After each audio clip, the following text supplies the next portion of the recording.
شریعت کا حکم یہ ہے کہ اگر کسی مسلمانوں کے کسی خطے پر غیر مسلم حملہ آور ہوں تو سارے مسلمانوں پر جہاد فرض ہو جاتا ہے، الاقرب فالاقرب کر کے، یعنی سب سے پہلے اس خطے کے ساتھ رہنے والے جو مسلمان ہیں ان پر جہاد فرض ہوتا ہے۔ اگر وہ کافی نہ ہوں تو ان کے برابر، وہ کافی نہ ہوں تو ان کے برابر۔ اس لحاظ سے جو قریب کے ممالک ہیں ان کے اوپر جہاد فرض ہے، لیکن ساتھ ساتھ یہ بھی ہے کہ جہاد بقدر استطاعت فرض ہوتا ہے، جس میں جتنی استطاعت ہو وہ اسی استطاعت کے مطابق جہاد میں شریک ہو، لہذا ان کی جانی مالی دفاعی امداد یہ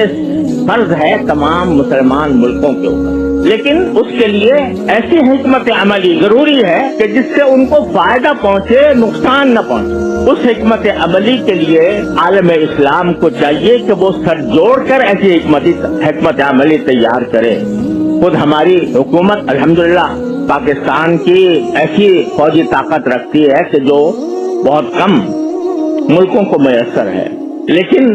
اس کا فرض ہے کہ اس کو کی امداد کرے، لیکن امداد کرے ایسی حکمت کے ساتھ کہ جس سے اس کو فائدہ پہنچے، نقصان نہ پہنچے، اور اس کا طریقہ اس طرح نہیں ہے کہ برسر عام جا کر ان کے گھر پہ جا کر میزائل داغ دیے جائیں، بلکہ اس کے لیے حکمت عملی کی ضرورت ہے۔ میں اس وقت اتنا ہی اشارہ کر سکتا ہوں کہ حکمت عملی کی ضرورت ہے، اور اس حکمت عملی کے ساتھ ان کا امداد ہر مسلمان ملک پر فرض ہے بشمول پاکستان۔ اللہ تعالیٰ ان کو توفیق دے۔ میں اپنی فوج کے بارے میں اتنی بات جانتا ہوں کہ بنیادی طور پر وہ مسلمان اور ان کے اندر اسلامی جذبات بھی ہیں، لہذا یہ بات مجھے مستبعد لگتی ہے کہ وہ اس معاملے میں بالکل